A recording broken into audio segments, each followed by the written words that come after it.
ரகுவீர். இந்த ரகுவீருக்கு 50ல இருந்து 55 வயசு இருக்கும். மத்திய பிரதேச மாநிலத்தில் சிவபுரி அப்படின்ற பகுதியில் தான் தன்னுடைய மனைவியான அனிதா கூடயும் 20 வயது மகளான காவியா கூடயும் ஒரு நிம்மதியான வாழ்க்கையை வாழ்ந்துகிட்டு வர்றாரு. இவர் பெரிய அளவுக்கு பணக்காரனும் கிடையாது, ரொம்பவும் புவரான ஃபேமிலியும் கிடையாது. ஒரு நார்மலாக பொருளாதார ரீதியாக எந்த விதத்திலையும் கஷ்டப்படாத ஒரு லைஃப் ஸ்டைல தான் இவர் அந்த ஊரில் வாழ்ந்துகிட்டு வர்றாரு. இவருடைய மகளான காவியாவுக்கு சின்ன வயதுல இருந்து தான் பெரிய டாக்டர் ஆகணும் அப்படின்றது தான் ஆசை. இந்த அப்பா அம்மாவுக்குமே அதுதான் பெரிய கனவாகவும் இருந்துச்சு. தங்களுடைய மகளை ஒரு டாக்டர் ஆக்கி பார்க்கணும், அவளை ஒரு நல்ல நிலைமைக்கு கொண்டு போகணும் அப்படின்றது மட்டும்தான் அவங்களுடைய முழு நேர சிந்தனையாகவும் இருந்துச்சு. ஸோ அதன் அடிப்படையில் 12th எக்ஸாமில் நல்ல மார்க் எடுப்பா, நல்ல கட் ஆஃபோட நீட் எக்ஸாமையுமே சீக்கிரமாக கிளியர் பண்ணி நம்ம மகள் டாக்டர் ஆயிடுவா அப்படின்ற ஒரு பெரிய கனவோட தான் அவங்க இருந்தாங்க. பட் துரதிருஷ்டவசமாக அந்த பொண்ணால் ஆரம்பத்தில் நீட் எக்ஸாமை கிளியர் பண்ணவே முடியல. ஸோ இதுக்காக ஸ்பெஷலாக எங்கேயாவது ஒரு கோச்சிங் சென்டரில் சேர்த்து விடலான்னு சொல்லிட்டு அதே மத்திய பிரதேச மாநிலத்தில் இந்தூர் நகரில் இருக்கக்கூடிய ஒரு ஃபேமஸான இன்ஸ்டிடியூட்ல போயிட்டு இந்த பொண்ணை ஜாயின் பண்ண வச்சிருக்காங்க. ஸோ அங்கே படிச்சுக்கிட்டு இருந்த இந்த பொண்ணு பயங்கரமாக சின்சியராக தன்னுடைய நீட் எக்ஸாமை கிளியர் பண்ணுறதுக்காக ஒரு ஹாஸ்டலில் தங்கி படிச்சுக்கிட்டு வராங்க. பட் அந்த நேரத்தில் லோக்கலில் இருக்கிற 2 பசங்க அந்த பொண்ணை படிக்க விடாமல் டிஸ்டர்ப் பண்ணிக்கிட்டே இருக்காங்க. எங்கே போனாலும் அந்த பொண்ணை ஃபாலோ பண்ணி போகிறது, லவ் பண்ணுறேன்னு பின்னாடியே சுற்றிக்கிட்டே இருந்ததுனால அந்த பொண்ணால் தன்னுடைய படிப்பில் கான்சன்ட்ரேஷன் பண்ண முடியாமல் அந்த ஊரில் இருந்து நேரடியாக கிளம்பி சிவபுரி அப்படின்ற தன்னுடைய சொந்த ஊருக்கே வந்துட்டாங்க. ஸோ இப்போது எந்த கோச்சிங் சென்டர்லையும் இல்லாமல் வீட்டில் இருந்தபடியே தான் இந்த நீட் எக்ஸாமை கிளியர் பண்ணணும் அப்படின்னு நீண்ட நாட்கள் படிச்சுக்கிட்டே இருக்காங்க.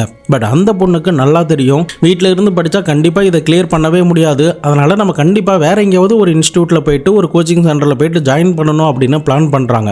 ஸோ அதன் அடிப்படையில் ஆகஸ்ட் மாதம் 2023 ராஜஸ்தானில் இருக்கிற கோட்டா அப்படின்ற பகுதியில் வட இந்தியாவில் பெரும்பாலும் மாணவர்கள் IAS IPS மற்றும் இந்த மாதிரி நீட் எக்ஸாம் எழுதுவதற்காக இந்த கோட்டா அப்படின்ற நகரில் இருக்கிற பல கல்வி நிறுவனங்களில் வந்து தான் படிப்பாங்க. ஸோ இந்த இடத்துக்கு போனால் நம்ம இந்த நீட் எக்ஸாமை கிளியர் பண்ணி டாக்டர் ஆகலாம் அப்படின்ற கனவோட தன்னுடைய அப்பா கிட்ட இதை பற்றி சொல்லியிருக்காங்க. அந்த நேரத்தில் எனக்கு கொஞ்சம் வேலை இருக்குமா, அதனால நீ அம்மாவை அழைச்சிட்டு போ அப்படின்ற மாதிரி அவர் சொல்லிட்டாரு. ஸோ இதனால தனக்கு தேவையான எல்லா உடைமைகளையும் இந்த பொண்ணு எடுத்துக்கொண்டு தன்னுடைய அம்மாவை அழைச்சிக்கிட்டு தான் ஆகஸ்ட் 2, 2023 அன்னைக்கு தன்னுடைய சொந்த ஊரான சிவபுரியில இருந்து ராஜஸ்தான் மாநிலத்தில் இருக்கிற கோட்டா அப்படின்ற பகுதிக்கு கிட்டத்தட்ட 250 கிலோமீட்டர் கிட்ட டிராவல் பண்ணி இந்த பொண்ணு அன்றைய தினம் நைட்டு அந்த ஊருக்கு வந்து ஒரு லாட்ஜில் இவங்க ரூம் எடுத்து தங்குறாங்க. அதுக்கப்புறம் அடுத்த நாள் ஆகஸ்ட் 3, 2023 அன்னைக்கு காலை எழுந்ததுமே தன்னுடைய அம்மாவை அழைச்சிக்கிட்டு நேரடியா அந்த கோட்டா நகர்ல ரொம்பவும் ஃபேமஸான PW இன்ஸ்டிடியூட் அப்படின்ற இடத்துக்கு தன்னுடைய அம்மா கூட இந்த பொண்ணு போயிருந்திருக்காங்க. இந்த கோச்சிங் சென்டருடைய இன்னொரு பிரான்ச் கூட நொய்டா அப்படின்ற பகுதியில் கூட இருக்கு. ஸோ இப்படிப்பட்ட இந்த கோச்சிங் சென்டர்ல நம்ம ஜாயின் பண்ணலாம் அப்படின்னு பிளான் பண்ணி தான் தன்னுடைய அம்மாவை அந்த இடத்துக்கு அழைச்சிட்டு போயிருக்காங்க. அப்போ தன்னுடைய அம்மா டிராவல் பண்ணி வந்ததுல ரொம்ப களைப்பா இருக்கிறதுனாலையும் அவங்களுக்கு இந்த ஃபார்மாலிட்டிஸ்லாம் தெரியாததுனால தன்னுடைய அம்மாவை ரிசப்ஷன்ல உட்கார வச்சுட்டு அந்த கோச்சிங் சென்டர்ல சேர்வதற்குண்டான எல்லா ஃபார்மாலிட்டிஸையும் அவங்க முடிச்சிருக்காங்க. ஸோ இது எல்லாமே 3/4 மணி நேரத்தில் முடிச்சதுக்கு பிறகு அம்மா நான் நாளிலேருந்து தான் இங்கே கிளாஸ் வர போறேன், இன்னைக்கு நம்ம கிளம்பலாம், ஏதாவது லேடிஸ் ஹாஸ்டல் எனக்கு கிடைக்குதான்னு பார்க்கலாம் அப்படின்ற மாதிரி தன்னுடைய அம்மாவை அழைச்சிக்கிட்டு இந்த காவியா அந்த நகரில் இருக்கிற முக்கியமான லேடிஸ் ஹாஸ்டலுக்கு போயிருந்திருக்காங்க. அப்படி கொஞ்ச நேரத்திலேயே ஒரு லேடிஸ் ஹாஸ்டலை இந்த பொண்ணு கண்டுபிடிச்சதுக்கு பிறகு தன்னுடைய அம்மாவை அங்கே அழைச்சிட்டு போயிருக்காங்க. அங்கேயுமே தன்னுடைய அம்மாவை ரிசப்ஷனில் உட்கார வச்சுட்டு அந்த ஹாஸ்டலுக்கு தேவையான டாக்குமெண்ட் ப்ராசஸ் எல்லாத்தையுமே அந்த பொண்ணு முடிச்சிருக்காங்க. ஸோ அதன் பிறகு இந்த அம்மாவும் மகளும் கிளம்பி இந்த ஹோட்டல் ரூமுக்கு வராங்க. அம்மா எல்லா ப்ராசஸும் முடிஞ்சிருச்சு, நீங்கள் இப்போதைக்கு கிளம்புங்க, வீட்டுக்கு போயிட்டு எனக்கு ஃபோன் பண்ணுங்க அப்படின்னு தன்னுடைய அம்மாவை பஸ் ஏற்றி விட்டுருக்கா இந்த காவியா. ஸோ அதுக்கப்புறம் வீட்டுக்கு போனதுமே அந்த அம்மா கால் பண்ணி நான் வீட்டுக்கு வந்துட்டேம்மா, நீயும் பத்திரமா இரு அப்படின்னு பேசியிருந்திருக்காங்க. அதன் பிறகு அடுத்தடுத்த நாட்களில் காவியா தன்னுடைய அப்பா அம்மாவுக்கு கால் பண்ணி நான் இந்த ஹாஸ்டலில் ஜாயின் பண்ணிட்டேன், இந்த இன்ஸ்டிடியூட்டுக்கு டெய்லியும் கிளாஸுக்கு வந்துகிட்டு இருக்கிறேன் போன்ற எல்லா அப்டேட்டையும் தொடர்ந்து கொடுத்துக்கிட்டே வராங்க. ஸோ இப்படியே தினமும் தன்னுடைய அப்பா அம்மா கிட்ட கான்டாக்ட்ல இருந்தபடியே தான் தன்னுடைய ட்ரீமை நோக்கி ரொம்ப கடுமையாக இந்த பொண்ணு படிச்சுக்கிட்டு இருக்காங்க. தொடர்ந்து தன்னுடைய சேஃப்டியை பற்றி தன்னுடைய அப்பா அம்மா எந்த விதத்திலையும் கவலைப்பட்டுறக்கூடாதுங்கிறதுக்காக தன்னுடைய நண்பர்களுடைய ஃபோன் நம்பருமே அப்பா அம்மா கிட்ட கொடுத்து வச்சிருக்காங்க. ஒருவேளை என்னுடைய மொபைல் ஃபோன் சுவிச் ஆஃப் ஆகிட்டா கூட, அப்படி இல்லைன்னா ஏதாவது எமர்ஜென்சினா கூட என்னுடைய மொபைல் எடுக்கலைன்னா இந்த ஃப்ரெண்ட்ஸுக்கு கால் பண்ணுங்க அப்படின்ற மாதிரி தான் அந்த பொண்ணு தன்னுடைய அப்பா அம்மா கிட்ட சொல்லியிருக்காங்க. ஸோ அதன் அடிப்படையில் இந்த பொண்ணு எங்கே போனாலுமே தன்னுடைய அப்பா அம்மா கிட்ட அப்டேட் பண்ணுறது. ஃபார் எக்ஸாம்பிளுக்கு சொல்லணும்னா ஒரு ரெஸ்டாரண்ட்டுக்கு சாப்பிட போனாலும் சரி, என்ன சாப்பாடு சாப்பிட்ற முதற்கொண்டு எல்லாத்தையுமே ஃபோட்டோ எடுத்து அனுப்புவாங்க. அதே சமயம் மார்க்கெட் போனாலும் சரி, மால் போனாலும் சரி, எங்கே போனாலுமே அதை ஃபோட்டோ எடுத்து தன்னுடைய அப்பா அம்மா கிட்ட இந்த பொண்ணை அப்டேட் பண்ணி கொண்டு எந்த பிரச்சனையுமே இல்லாமல் ஒரு ஸ்மூகமான பாண்டிங்கோட தான் இவங்களுடைய அந்த ரிலேஷன்ஷிப் ஒரு 7 மாதம் வரைக்கும் போயிருந்திருக்கு. இப்படி 7 மாதம் வரைக்கும் தன்னுடைய மகளை பார்க்காததுனால அந்த அப்பா அம்மா 2 பேருமே இந்த காவியாவை ரொம்ப மிஸ் பண்ண ஆரம்பிச்சிட்டாங்க. இதனால மார்ச் 25, 2024 அன்னைக்கு வரப்போற ஹோலி பண்டிகைக்கு நீ வாமா அப்படின்னு சொன்னதும் இந்த பொண்ணுக்கும் பயங்கர சந்தோஷம், அந்த அப்பா அம்மாவுக்கும் பயங்கர சந்தோஷம்.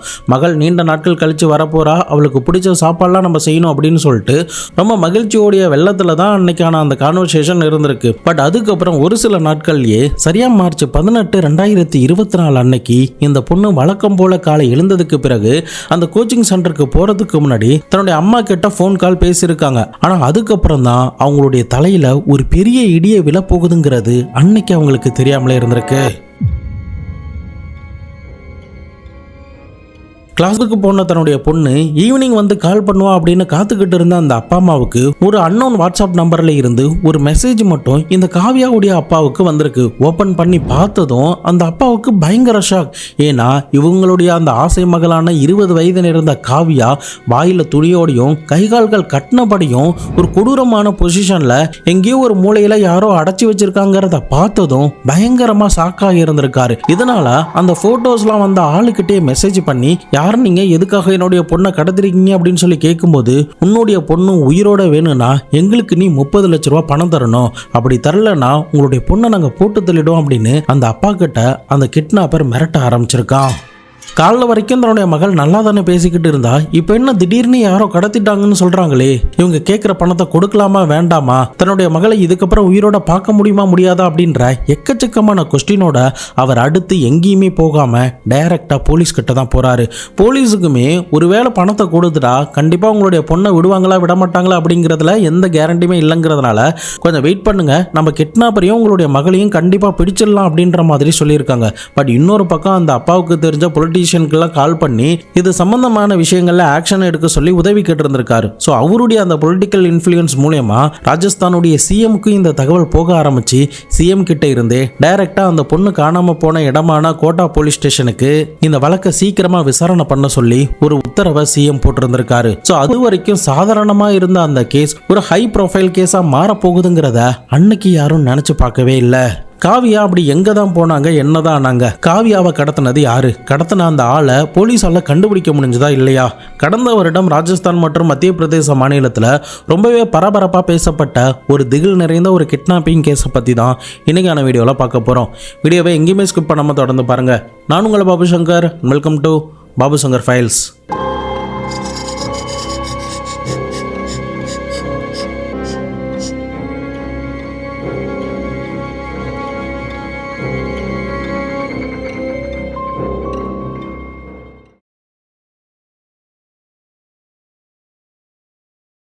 நம்ம சேனலில் வர வீடியோஸ்லாம் உங்களுக்கு பிடிச்சிருந்ததுன்னா மறக்காமல் லைக் பண்ணி பாருங்கள். அப்போ தான் நிறைய பேருக்கு ரெக்கமெண்டில் போய் சேரும். ஒவ்வொரு வீடியோஸ் பார்க்கும்போது உங்களுக்கு என்ன கொஸ்டின் அண்ட் ஒப்பீனியன்ஸ் எழுதோ அதை எல்லாத்தையுமே கண்டிப்பாக கமெண்ட் பாக்ஸில் சொல்லுங்கள். நான் எல்லா கமெண்ட்டுக்கும் கண்டிப்பாக ரிப்ளை பண்ணுறேன்.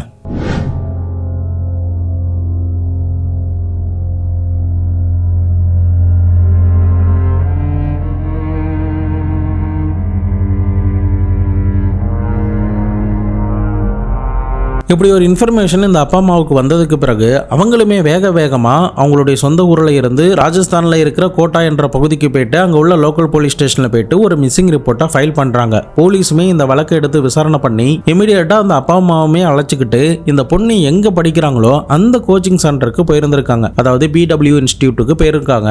அந்த இன்ஸ்டியூட்டில் போயிட்டு இந்த பொண்ணை பற்றி அங்கே விசாரணை பண்ணும்போது தான் அங்கே போன எல்லாருக்குமே ஒரு பெரிய அதிர்ச்சி தான் காத்துக்கிட்டு இருந்துச்சு. அதுக்கு காரணம் என்னன்னா, காவியா என்ற பேர்ல எந்த ஒரு பொண்ணும் இங்க படிக்கவே இல்லை, அப்படி ஒரு பேரே எங்களுடைய அட்மிஷன் புக்ல இல்ல அப்படின்ற மாதிரி ஒரு ஷாக்கிங்கான டீட்டெயிலை அந்த கோச்சிங் சென்டர்ல இருந்தவங்க கொடுத்திருக்காங்க. ஸோ இதெல்லாம் வச்சு பார்க்கும்போது போலீஸ் உண்மையிலே உங்களுடைய பொண்ணு காணாம போனாங்களா, அப்படி இல்லைன்னா ஏதாவது மறதியில இந்த மாதிரி வந்து சொல்றீங்களா, இந்த கோச்சிங் சென்டர்ல தான் அவங்க வந்து படிச்சாங்களா அப்படின்னு எக்கச்சக்கமான கொஸ்டின் அந்த அப்பா அம்மா கிட்ட கேட்குறாங்க. பட் அந்த அம்மாவுமே என்ன சொல்றாங்க, ஆமா சார் இந்த இடத்துக்கு தான் நான் வந்தேன், இங்க உள்ள ரிசப்ஷன்ல தான் நான் உட்கார்ந்தேன், நாங்க தான் இங்க அட்மிஷன் போட்டோம் அப்படின்ற மாதிரி சொல்றாங்க. பட் அந்த கோச்சிங் சென்டர்ல கேட்டாலுமே அப்படி இல்லைன்னு சொல்றதுனாலையும் ஒருவேளை இந்த கோச்சிங் சென்டர் ஏதாவது ஒரு தில்லுமுள்ளு பண்ணுதா அப்படின்ற மாதிரியான சந்தேகம் கூட போலீஸுக்கு எழ ஆரம்பிச்சது. பட் இன்னொரு பக்கம் போலீஸுக்கு அந்த பொண்ணு எந்த இடத்துல காணாம போனா அப்படிங்கிறத கண்டுபிடிச்சாகணும். ஸோ அதனால தான் இந்த கோச்சிங் சென்டருக்கு வந்து முதற்கட்டமா தேடி பார்த்தாங்க. அதுக்கு அடுத்தபடியா அந்த பொண்ணு தங்கி இருக்கிறதா சொல்லப்பட்ட அந்த லேடிஸ் ஹாஸ்டலுக்கு இந்த அம்மாவை அழைச்சிக்கிட்டு போறாங்க. அங்கு போய் விசாரணை பண்ணும்போது கூட இப்படி ஒரு பேர்ல எந்த ஒரு பொண்ணு இங்க தங்கவே இல்லை அப்படின்ற மாதிரி ஒரு ஷாக்கிங்கான விஷயத்த சொல்றாங்க. சொல்றாங்க. இதை கேட்ட அந்த அப்பா அம்மாவுக்கா இருக்கட்டும், அந்த போலீஸுக்கா இருக்கட்டும், எல்லாருக்குமே ஏதோ ஒரு மர்மமா தான் இருக்கு. போலீஸ் இவங்க கிட்ட உண்மையிலே உங்களுடைய பொண்ணு இங்க தான் வந்து படிச்சாங்களா, அப்படி இல்லைன்னா நீங்க ஏதாவது டிராமா ஆடுறீங்களா அப்படின்ற மாதிரி எக்கச்சக்கமான கொஸ்டின் அந்த அப்பா அம்மா கிட்ட கேட்க ஆரம்பிச்சாங்க. முக்கியமா இந்த 2 இடத்துல தான் இவங்க தங்கி படிச்சாங்க அப்படிங்கிறதுக்கு உண்டான ஏதாவது ரிசிப்ட் வச்சிருக்கீங்களா அப்படின்னு சொல்லி கேட்கும்போது தான், எந்த ரிசிப்டும் எங்களுக்கு கொடுக்கல சார், நான் வந்து என்னுடைய மகள் கூட வரும்போது 2 இடத்துலையுமே ரிசப்ஷன்ல தான் நான் உட்கார்ந்தேன், அந்த ஃபார்மாலிட்டிஸ் ப்ராசஸ் எல்லாமே என்னுடைய மகள் தான் பண்ணா அப்படின்னு சொல்லியிருந்திருக்காங்க. இன்னொரு பக்கம் இந்த இன்ஸ்டியூட்ல இருந்து அந்த பொண்ணு லீவ் போட்டாலோ அப்படி இல்லைன்னா அந்த பொண்ணுடைய டெஸ்ட்லாம் வைக்கும்போது என்ன மார்க் எடுக்கிறா அப்படிங்கிற மொத்தத்தையுமே இந்த அப்பாவுடைய நம்பருக்கு மாசம் மாசம் ஒரு எஸ்எம்எஸ் அனுப்பி இருந்திருக்காங்க. அந்த எஸ்எம்எஸ் போலீஸ் கிட்டையும் காட்டுறாங்க. அப்போ போலீஸ் உடனடியாக அந்த இன்ஸ்டியூட்ல போய் கேட்கும்போது, சார் நாங்கள் எதுவுமே இப்படி ஒரு பிரைவேட் நம்பர்ல இருந்து அனுப்ப மாட்டோம், அப்படி அனுப்புனா எங்களுடைய வெப்சைட்ல இருந்து தான் அந்த டீட்டெயில்ஸ் எல்லாமே அனுப்புவோம், ஸோ அதனால் நாங்கள் இதை அனுப்பலை அப்படின்ற மாதிரி சொல்கிறாங்க. இதை எல்லாத்தையுமே கேட்டதுக்கு பிறகு தான் போலீஸுக்கு ஒரு விஷயம் விளங்க ஆரம்பிச்சுது. இந்த அம்மா 2 முறை இந்த இடத்துக்கு வந்தப்போ கூட 2 இடத்துலையுமே ரிசப்ஷனில் தான் உட்காந்துருக்காங்க. லேடிஸ் ஹாஸ்டல்லையா இருக்கட்டும், அந்த கோச்சிங் சென்டர்லையா இருக்கட்டும், அந்த பொண்ணு அட்மிஷன் எடுத்ததுக்கான எந்த ஒரு ரிசிப்டையுமே இந்த அப்பா அம்மா கிட்ட காட்டாததுனால ஒருவேளை அந்த பொண்ணு ஏதாவது கேம் பிளே ஆடி இருக்காளோ அப்படின்ற சந்தேகத்தோடு தான் இந்த வழக்குடைய விசாரணையை இதுவரைக்கும் பார்த்துராத கோணங்கள்ல இருந்து யோசிக்கவே ஆரம்பிச்சாங்க. இந்த வழக்குடைய மொத்த ஆங்கிலுமே இப்போ மாறினதுக்கு பிறகு உடனடியாக அந்த அப்பா அம்மா கிட்ட இந்த ஊரில் ஏற்கனவே இந்த பொண்ணு படிச்சான்னு சொன்னீங்கல்ல, அந்த இடத்துல என்ன பிரச்சனை அப்படின்ற மாதிரி எல்லாத்தையுமே கேட்டுக்கிறாங்க. ஒருவேளை அந்த 2 பசங்க ஏதாவது இந்த பொண்ணை பண்ணியிருப்பாங்களோ அப்படின்ற மாதிரி சந்தேகம் மேல ஆரம்பிச்சுது. அப்படி இல்லைனா இந்த பொண்ணை எவனாவது காதலிக்கிறேன்னு சொல்லி இந்த பொண்ணை ஏமாத்தி இத்தனை நாள் வரைக்கும் ஏதாவது கடத்தி வச்சுட்டு இந்த டிராமா எல்லாத்தையும் ஆடி இருப்பானோ அப்படின்ற மாதிரி கூட சந்தேகம் மேல ஆரம்பிச்சுது. இதனால அந்த பொண்ணுடைய நம்பர், இந்த அப்பாவுக்கு எஸ்எம்எஸ்லாம் வந்துச்சுல அந்த பொண்ணுடைய மார்க்ஸ் ரிலேட்டடா, அந்த நம்பர், இதை தவிர ஒரு என்னுடைய மொபைல் சுவிட்ச் ஆஃப் ஆயிடுச்சுன்னா என்னுடைய ஃப்ரெண்ட்ஸுக்கு கால் பண்ணுங்க அப்படின்னு இந்த காவியா ஒரு நம்பர் கொடுத்திருந்தாங்கல்ல, அந்த நம்பர் எல்லாத்தையுமே கண்ட்ரோல் ரூமுக்கு அனுப்பி ஒவ்வொரு நம்பருடைய கால் டீடைல்ஸ் ரெக்கார்டு எல்லாத்தையுமே செக் பண்ணி பார்க்கும்போது தான் போலீஸுக்கு இன்னொரு ஒரு சர்ப்ரைஸே அந்த இடத்துல காத்துக்கிட்டு இருந்துச்சு. ஏன்னா இந்த காவியா அப்படின்ற பொண்ணு இந்த அம்மா ஆகஸ்ட் 2ஆம் தேதி கோட்டா அப்படின்ற ஊர்ல விட்டுட்டு வந்தாங்கல்ல, அதற்கு அடுத்த நாளே இந்த பொண்ணு கிளம்பி இந்தூர் அப்படின்ற அவங்களுடைய மாநிலத்தில் இருக்கிற அந்த ஊருக்கே வந்துட்டாங்க அப்படின்னும் ஒரு 7-8 மாசமா இங்க தான் இருக்காங்க அப்படின்ற மாதிரியான விஷயம் எல்லாமே தெரிய வர ஆரம்பிச்சது. முக்கியமா அவங்க ஃப்ரெண்ட்ஸ்னு கொடுக்கப்பட்ட எல்லா நம்பருமே இந்தூர்ல தான் காட்டியிருந்திருக்கு. பட் இந்த டீட்டெயிலை செக் பண்ணி பார்த்துக்கிட்டு இருந்தப்போ அந்த பொண்ணுடைய லொகேஷன் ஜெய்ப்பூர் மற்றும் பஞ்சாப் கிட்ட காட்டியிருந்திருக்கு. மாறி மாறி இப்படி போறதுனால வேற எங்கேயோ டிராவல் பண்ணிக்கிட்டு இருக்காங்களோ அப்படின்ற மாதிரி கூட சந்தேகம் மேல ஆரம்பிச்சது. இதனால இந்த வழக்கை விசாரணை பண்ற ராஜஸ்தான் போலீஸ் இமிடியேட்டா ஒரு டீமை மத்திய பிரதேசத்தோடைய இந்தூருக்கு அனுப்பி இந்த வழக்குடைய விசாரணையை இன்னும் தீவிரப்படுத்த ஆரம்பிச்சாங்க. தொடர்ந்து இந்த பொண்ணு யார்கிட்ட அடிக்கடி பேசியிருக்கா, இந்த பொண்ணுடைய மொபைல் சிக்னல் இருக்கிறப்போ யாருடைய மொபைல் சிக்னல் பக்கத்தில் இருந்துச்சு அப்படின்ற எல்லாத்தையுமே செக் பண்ணி பார்த்ததுல 2 பசங்களுடைய மொபைல் நம்பர் இருந்திருக்கு அப்படிங்கிறத கண்டுபிடிக்கிறாங்க. ஸோ எக்ஸாக்டாக அந்த லொக்கேஷனுக்கு போய் செக் பண்ணி அங்கே உள்ள ஆட்கள் கிட்ட விசாரணை பண்ணும்போது தான் ஒரு 15 நாட்களுக்கு முன்னாடியே இங்கே உள்ள அபார்ட்மெண்ட்ல இருந்து இவங்க வெக்கேட் ஆகிட்டு போயிட்டாங்க. இவங்க ஒரு 6-7 மாசமா இங்கே தான் இருந்தாங்க. இந்த இடத்துக்கு நிறைய ஆண்கள்லாம் வருவாங்க, ஆனால் ஒரு பொண்ணு மட்டும் இந்த இடத்துல ரெகுலராக நான் பார்ப்பேன் அப்படின்ற மாதிரி ஒரு சில பேர் இந்த போலீஸ் கிட்ட சொல்லியிருக்காங்க. இதனால போலீஸ் அவங்க அடுத்ததா போன இடத்தை நோக்கி சேஸ் பண்ண ஆரம்பிச்சாங்க. இன்னொரு பக்கம் அந்த 2 பசங்கள்ல ஒருத்தனை போலீஸ் கண்டுபிடிச்சு அவங்கிட்ட அடிச்சு உதச்சு விசாரணை பண்ணும்போது அவங்க கிட்ட இருந்த பதில்கள் எதுவுமே போலீஸை சாட்டிஸ்ஃபை பண்ணவே இல்லை. ஸோ இதன் காரணமா கடத்தப்பட்டதா சொல்லப்பட்ட அந்த காவியாவையும் அவங்க கூட இருந்த ஒரு பையனையும் தீவிரமா தேடுறாங்க. 2 பேருடைய மொபைல் நம்பரும் பஞ்சாப் கிட்ட காட்டுது, அதுக்கப்புறம் இந்தூர் கிட்ட காட்டி இருந்திருக்கு. தொடர்ந்து அவங்க எங்க இருக்காங்க என்ன பண்றாங்க அப்படின்ற எதையுமே கண்டுபிடிக்க முடியாம போலீஸ் திணறிக்கிட்டு இருந்த நேரத்துல தான் சரியா ஏப்ரல் 2, 2024 பகல, அதாவது அந்த பொண்ணு காணாம போய் 15 நாட்கள் கழிச்சு காவியாவுடைய ஒரு ஃப்ரெண்டு நம்பர்ல இருந்து அந்த அப்பாவுக்கு மறுபடியுமே ஒரு மெசேஜ் வருது. அந்த மெசேஜில், அப்பா நான் பண்ணதெல்லாம் தப்பு தான்ப்பா, நான் ஏதோ ஒரு முடிவு எடுத்துட்டேன், என்னுடைய வாழ்க்கையை நானே சீரழிச்சுக்கிட்டேன், நான் என்னுடைய வாழ்க்கையை முடிச்சுக்கலாம்னு நினைக்கிறேன் அப்படின்ற மாதிரி சில மெசேஜை தன்னுடைய அப்பாவுக்கு அனுப்பியிருக்காங்க. இதை பார்த்து மிரண்டு போன அந்த அப்பா உடனடியாக போலீஸ்கிட்ட இந்த விஷயத்தை எல்லாத்தையுமே தெரிவிக்கிறாங்க. அப்போதான் போலீஸுக்கு காவியாவுடைய இன்வால்மெண்ட் இதில் ஏதோ ஒன்று இருக்கு அப்படின்னு நினைச்சு அந்த நம்பரை ட்ரேஸ் அவுட் பண்ணி ஒரு இடத்துக்கு போறாங்க. அந்த இந்தூர் நகரில் இருந்து கொஞ்சம் தூரம் தள்ளி இருக்கிற ஒரு சின்ன டவுன் கிட்ட ஒரு அபார்ட்மெண்ட்ல இவங்க தங்கியிருக்காங்கிறத கண்டுபிடிச்சு உடனடியாக அந்த வீட்டோட டோரை போய் தட்டும் போது தான் ஹர்ஷித் அப்படின்ற ஒருத்தன் அந்த வீட்டோடைய டோரை திறந்திருக்கான். உள்ள போய் பார்த்த போலீஸ் காவியாவை எந்தவித காயமும் இல்லாம முழு ஆரோக்கியத்தோட நல்லா நிக்கிறத பார்த்திருக்காங்க. தொடர்ந்து போலீஸ் ஆபீசர் இந்த ஹர்ஷித்தையும் இந்த காவியாவையும் கஸ்டடியில் எடுத்து விசாரணை பண்ண ஆரம்பிச்சாங்க. அப்படி விசாரணை பண்ணும்போது தான் அவங்க எப்படி கடத்தப்பட்டாங்க, எதனால அந்த ராஜஸ்தான்ல இருக்கிற கோட்டா அப்படின்ற ஊர்ல அவங்க படிக்கல, அந்த ஆஸ்திரேலியன் தங்களை போன்ற விஷயத்துக்கு உண்டான பதில்கள் எல்லாமே ஒன்னு ஒன்னா அவங்களுக்கு தெரிய வர ஆரம்பிச்சது. இந்த காவியா 2-3 வருஷமா இந்த நீட் எக்ஸாமுக்கு ட்ரை பண்ணிக்கிட்டு இருக்காங்க. பட் அப்படி ட்ரை பண்ணி அவங்க தோத்து போயிட்டே இருக்கிறதுனால அவங்களுடைய கான்ஃபிடன்ஸ் லெவலும் ஒரு கட்டத்தில் உடஞ்சு போயிடுச்சு. இதனால இந்த உள்ள நீட் எக்ஸாமுக்காக படிச்சுக்கிட்டு இருந்தப்போ இதுக்கு மேல நம்ம இங்க படிக்க வேண்டாம் அப்படின்னு சொல்லிட்டு தன்னோட காதலனான ஹர்ஷித் கூடயும் அவனுடைய நண்பன் கூடயும் சேர்ந்து ஒரு பிளான் அவங்க போட்டிருக்காங்க. அது என்ன பிளான்னா, நம்ம ரஷ்யாவுக்கோ உக்ரைனுக்கோ போய் படிச்சா 30 லட்ச ரூபா பட்ஜெட்டுக்குள்ள நம்ம டாக்டர் ஆகிடலாம். அங்க இந்த கிரைட்டீரியாலாம் இல்ல, அதனால நம்ம ஈஸியா டாக்டர் ஆகி இங்க ஊருக்கு வந்துடலாம் அப்படின்ற மாதிரி அவங்க ஒரு பிளான் பண்ணி இருந்திருக்காங்க. ஸோ அதன் அடிப்படையில் தான் என்னை யாரோ கடத்தி வச்சுக்கிட்டு இருக்கிற மாதிரி என்னுடைய அப்பா கிட்ட மிரட்டி பணம் கேட்கலாம், ஏற்கனவே எனக்காக நிலங்கள்லாம் வித்து செலவு பண்ணியிருக்காரு, அதனால கண்டிப்பா என்னை டீல்ல விட மாட்டாரு, என்னை காப்பாற்றுவாரு, இந்த 30 லட்ச ரூபா பணத்தையும் அவர் கொடுப்பாரு அப்படின்ற ஒரு நம்பிக்கையோட தான் இந்த பொண்ணு தன்னுடைய காதலன் கூடயும் நண்பர்கள் கூடயும் சேர்ந்து ஒரு சதி திட்டத்தை தீட்ட ஆரம்பிச்சா. உலகத்தில் இருக்கிற பல கிட்னாப்பிங் கேஸை எடுத்து பார்த்தாலும் அது எல்லாமே ஃபெயிலியரில் தான் முடிஞ்சிருக்கு. ஏன்னா அதில் ரிஸ்க் அதிகம், எப்படியும் போலீஸ் கிட்ட மாட்டிப்பாங்க. ஒரு சில பேர் அதில் என்னதான் சக்ஸஸ்ஃபுல்லாக பணம்லாம் வாங்கியிருந்தாலும் கடத்தப்பட்ட ஆளுமே ஒருவேளை கொலை கூட பண்ணலாம். இந்த மாதிரியான விஷயங்கள்லாம் நடக்கும். ஸோ இதெல்லாம் தெரியாமலும் போலீஸ் கிட்டலாம் மாட்டிக்க மாட்டோம் அப்படின்ற ஒரு சொதப்பலான பிளானோடையும் நம்பிக்கையோடையும் தான் இந்த பொண்ணு தன்னுடைய அப்பா அம்மா கிட்ட நான் ராஜஸ்தானில் இருக்கிற கோட்டாவில் போய் படிக்கிறேன் அப்படின்ற மாதிரி ஒரு டிராமா நடத்திருக்கா. ஸோ அதன் அடிப்படையில் அவங்க அப்பா பிஸியாக இருக்காரு அப்படிங்கிறத தெரிஞ்சுக்கிட்டு தான் இந்த பொண்ணு அம்மாவையே அழைச்சிட்டு போறோம் அப்படின்ற மாதிரியான ஒரு சிச்சுவேஷனையும் உருவாக்கி இருந்திருக்கா. ஸோ அதன் அடிப்படையில் கோச்சிங் சென்டரில் படிக்க போகிறதுக்கான ஃபீஸ், அந்த ஹாஸ்டலில் தங்க போகிறதுக்கான ஃபீஸ் முதற்கொண்டு எல்லா காசுமே வாங்கிக்கிட்டு தன்னுடைய அம்மாவை அழைச்சிக்கிட்டு ராஜஸ்தானில் இருக்கிற கோட்டா அப்படின்ற பகுதியில் உள்ள கோச்சிங் சென்டருக்கும் லேடிஸ் ஹாஸ்டலுக்கும் போயிருக்காங்க. இந்த 2 இடத்துல போகும்போது தன்னுடைய அம்மாவுக்கு எந்த விதத்திலையும் சந்தேகம் வந்துடக்கூடாதுங்கிறதுக்காக அவங்கள ரிசப்ஷனில் உட்கார வச்சுட்டு அந்த ரிசிப்டையுமே காட்டாம அவசரமாக அவங்கள கிளப்பிக்கிட்டே இருந்திருக்கா. ஸோ இதனால அந்த அம்மாவுக்கும் சந்தேகம் வரல, எங்க நம்ம மகள் நம்மளை ஏமாத்த போறா அப்படின்ற நம்பிக்கையோட தான் அவ சொல்ற எல்லாத்தையுமே நம்பி அவ ஊருக்கு போ அப்படின்னு சொன்னதுக்கு பிறகும் அந்த அம்மா எந்த சந்தேகமும் இல்லாம தன்னுடைய ஊருக்கு கிளம்பி வந்தாங்க. அதுக்கப்புறம் அப்பா அம்மாவுக்கு எந்த டவுட்டும் வந்துடக்கூடாதுங்கிறதுக்காக காலை நேரத்தில் கால் பண்றது, அதுக்கப்புறம் கிளாஸ் முடிஞ்சிருச்சுன்னு மாலை நேரத்தில் கால் பண்றது, அதுக்கப்புறம் மேற்கொண்டு சந்தேகம் வந்துடக்கூடாதுங்கிறதுக்காக நான் இந்த இடத்துல சாப்பிட்றேன், இந்த இடத்துல மார்க்கெட் போனேன், இந்த பொருள் வாங்கினா அந்த பொருள் வாங்கினா அப்படின்ற விஷயம் எல்லாமே ஒன்னா தன்னுடைய அம்மா கிட்ட அப்டேட் பண்ணிக்கிட்டே இருந்திருக்கான். இதை தவிர இன்னும் சந்தேகம் வந்துடக்கூடாதுங்கிறதுக்காக தன்னுடைய காதலனான ஹர்ஷித்தோடைய நண்பர்களுடைய மொபைல் நம்பர் தான் தன்னுடைய அப்பா அம்மாவுக்கு இந்த பொண்ணு அனுப்பி வச்சிருக்கா. பட் அவங்களுக்குமே கால் பண்ண வேண்டிய சுச்சுவேஷன் வராததுனால அவங்களுமே அந்த போனுக்கு கால் ட்ரை பண்ணி பார்க்கவே இல்லை. ஸோ இப்படி இந்த நம்பிக்கையில ஒரு 7 மாசம் வரைக்கும் போனதுக்கு பிறகுதான் இவங்க இந்த கிட்னாப்பிங் பிளானையே எக்ஸிக்யூட் பண்ணியிருக்காங்க. போலீஸ் இவங்களுடைய ஸ்டேட்மெண்ட்லாம் கேட்டதுமே மிரண்டு போயிருக்காங்க. இதுக்காகலாம் இப்படி இல்லாம பண்ணுவாங்க அப்படின்ற ஒரு ஆச்சரியத்தோட தான் இவங்களுக்கு எதிராக இருக்கிற எவிடன்ஸ் எல்லாத்தையுமே ஒன்னொன்னா கலெக்ட் பண்றாங்க. முக்கியமா இந்த பொண்ணு தங்கியிருந்த வீட்டில் இருக்கிற சிசிடிவியை செக் பண்ணி பார்க்கும்போது இந்த அப்பா அம்மாவுக்கு கடத்தி வச்சிருக்காங்க அப்படின்ற போட்டோலாம் அனுப்பி அதுக்கு அடுத்து 30 மணி நேரம் கழிச்சு தான் அந்த அபார்ட்மெண்ட்டே காலி பண்ணிட்டு போயிருக்கா.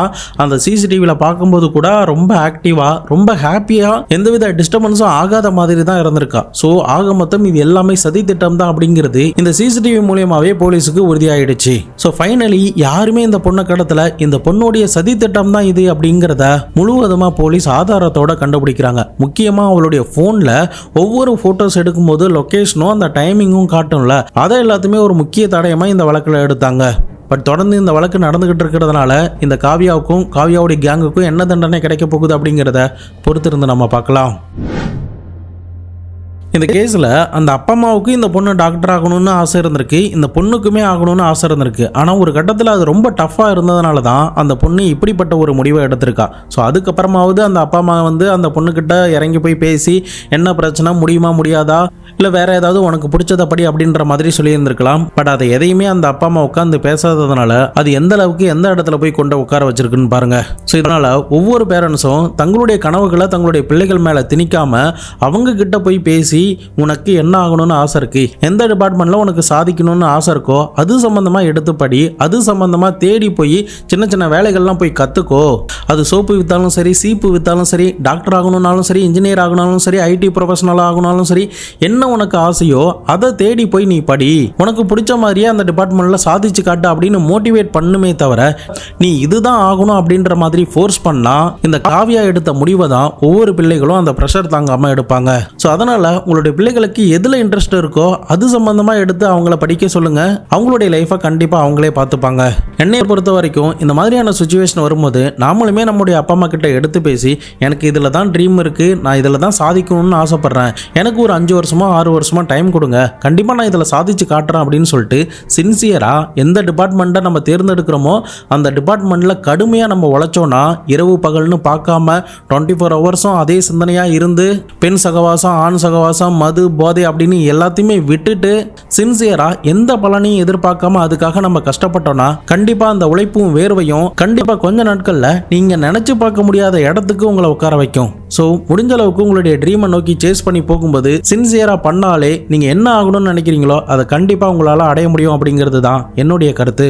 பேரண்ட்ஸ் யாரையும் ஃபோர்ஸ் பண்ணாதீங்க. உங்களாலுமே ஒரு விஷயத்தில் படிக்க முடியல, அதை பண்ண முடியலன்னா ஓப்பனாக உங்கள் அப்பா அம்மா கிட்ட பேசுருங்க. அப்போ தான் இந்த மாதிரியான பிரச்சனைகளில் இருந்து மீண்டு வந்து உங்களுக்கு உண்மையிலே என்ன பிடிச்சிருக்கு அப்படிங்கிறத உங்களால் உணரவே முடியும். நீங்கள் இந்த சம்பவத்தை பற்றி என்ன நினைக்கிறீங்க அப்படிங்கிறதையும், இதை பற்றி உங்களுடைய கருத்துக்கள் என்ன, இந்த மாதிரி அப்பா அம்மா ப்ரெஷர் போடுறத பற்றி உங்களுடைய கருத்துக்கள் என்ன அப்படிங்கிறதையும் மறக்காமல் கமெண்ட் பாக்ஸில் சொல்லுங்கள். நாளை மறுநாள் வேறு ஒரு கிரைம் கேஸோட வேறு ஒரு வீடியோவில் உங்களை வந்து சந்திக்கிறேன். அது வரைக்கும் உங்களிடமிருந்து விடைபெறுவது உங்கள் பாபு சங்கர்.